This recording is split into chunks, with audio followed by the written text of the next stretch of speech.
Televangelist Timothy Omotoso and his co-accused Lusanda Sulani and Zikiswa Sito have been found not guilty on all charges against them. Omotoso was arrested at the Chief David Stuurman Airport 8 years ago and has been acquitted on all 32 charges against him, including rape, human trafficking and racketeering. He's been in custody since his arrest.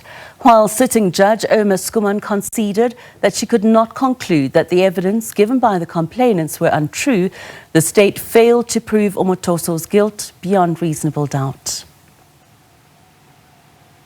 Mr. Ntelwa was the prosecutor who indicated that witnesses should be influenced to stick to their police statement.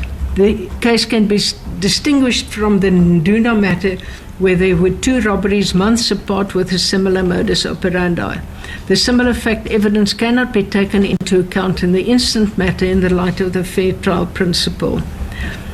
The primary factor, unfortunately, is the lack of cross-examination of the accused. As indicated earlier, if there's no cross-examination on issues in dispute, it would be unfair to reject an accused's evidence if he or she has not had the opportunity to explain such issue.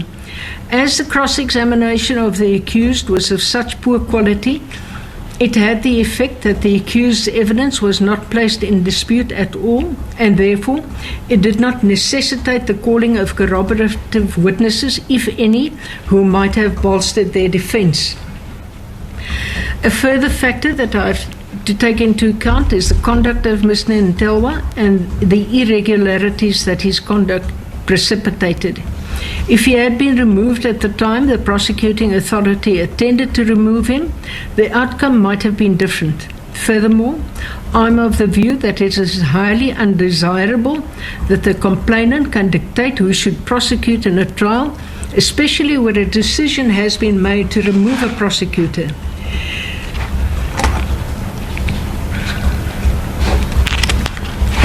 I'm of the view that although there are aspects of the complainant's evidence that are unsatisfactory, I cannot find that their evidence is incredible. However, I cannot find that the evidence of the accused falls to be rejected as false either.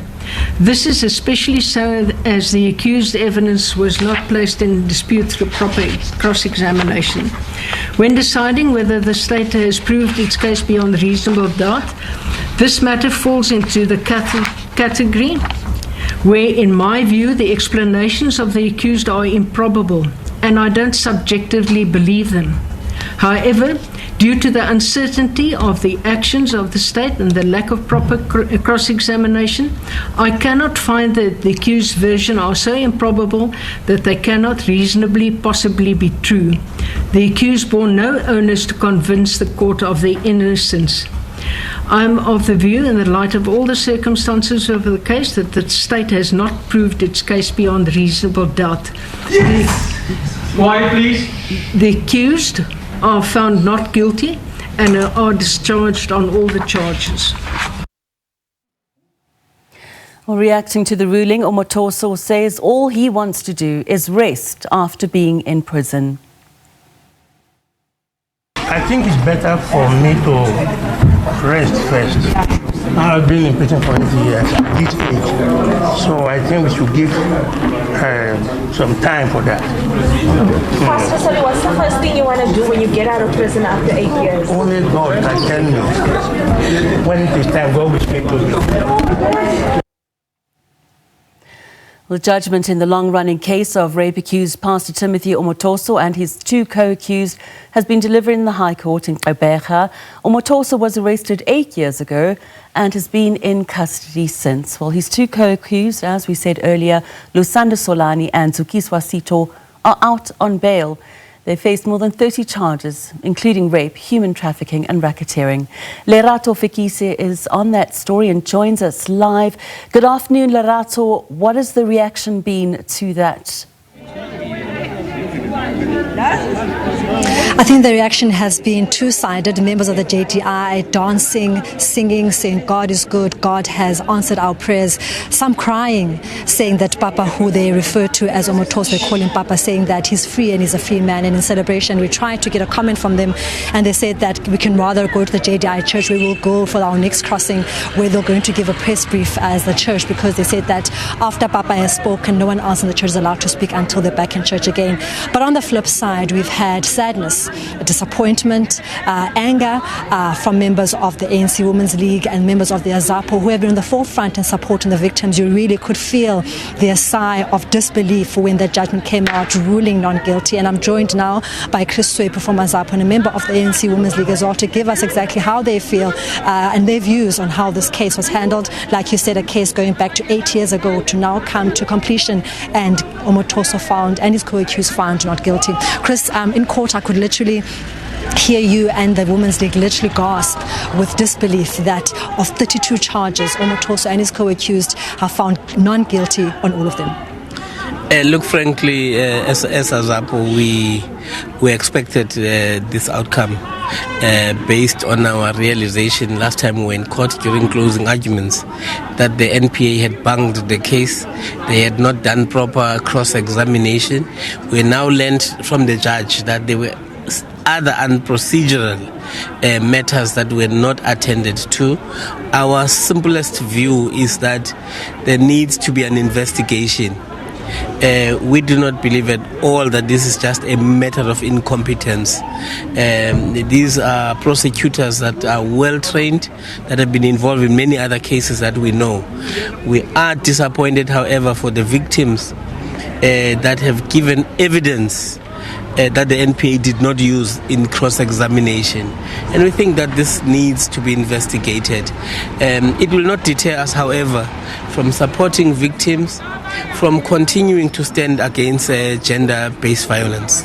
Mr. Chris, I think speaking of the prosecutors, the underlying issue here is the issue of a cross-examination that Skuman describes as disastrous. Now, it's questionable that, like you're saying, lawyers of such a high authority, of such high ranking, through what is called the most important part of a case, they would fail in cross-examination. Judge Skuman going as far as saying that when they're chance to cross-examine Omotoso, they use literally 3 hours to cross-examine someone who's been trialed for 8 years. So surely something within the NPA system is going wrong. Yes, when their own witness, the main witness, was cross-examined for over 2 weeks by Doberman. So we don't understand it. That is why we think that there is something wrong here, and the NPA must address it. I mean, this has been a high-profile case. There must have been consultations behind the scenes in preparing for this case. How come nobody picked up that they were not doing properly in terms of cross-examination? We think something is amiss here. It needs to be investigated. Absolutely. Chris Swepe from ANCWL just saying that something is amiss and something must be investigated.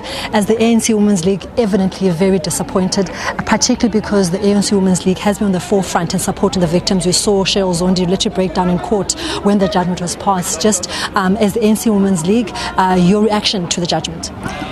We, firstly, because we are a constitutional country, we have to respect the courts. So we accept the judgment.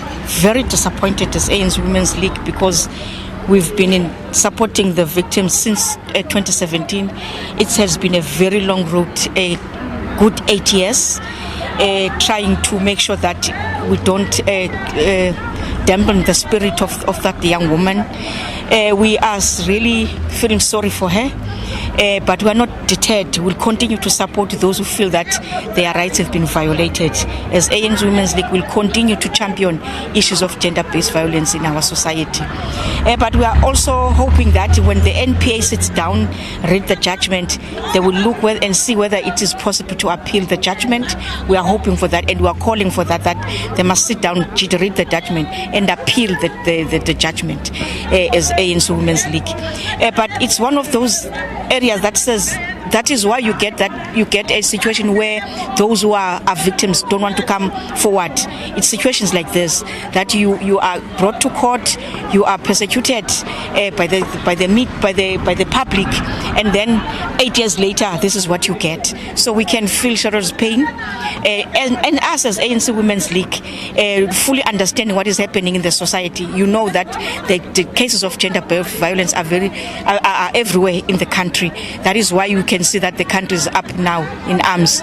But we are also saying to the government of the day, can't we regulate our churches, find better ways, especially churches that are opened by the people that are coming outside this country? See how to put systems in place in order to see whether this person is really a pastor or is just someone who's coming here to do funny things in our society.